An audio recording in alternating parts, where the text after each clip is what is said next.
सोलापूर न्यूजमध्ये आपल्या सगळ्यांचं स्वागत। आंघोळीसाठी तापवलेले पाणी बादलीमध्ये ओतताना ते अंगावर पडल्यानं एक महिला भाजली गेली। तिला उपचारासाठी गुरुवारी शासकीय रुग्णालयात दाखल करण्यात आले। जया एकनाथ सुतार, वय वर्ष 34, राहणार कवठे, तालुका दक्षिण सोलापूर असे भाजल्या गेलेल्या महिलेचे नाव आहे। महिला सकाळच्या वेळी आंघोळीसाठी कळशीमध्ये पाणी तापवायला ठेवले होते।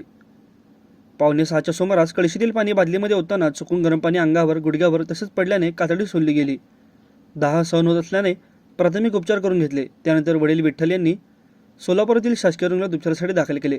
त्यांच्यावर सध्या उपचार सुरू असून ते शुद्धीवर असल्याचे डॉक्टरांकडून सांगण्यात येत आले।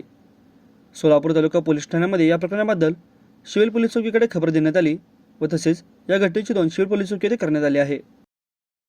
माझं सोलापूर न्यूज या यूट्यूब चॅनलला सबस्क्राईब करा आणि बेल आयकॉन प्रेस करायला विसरू नका।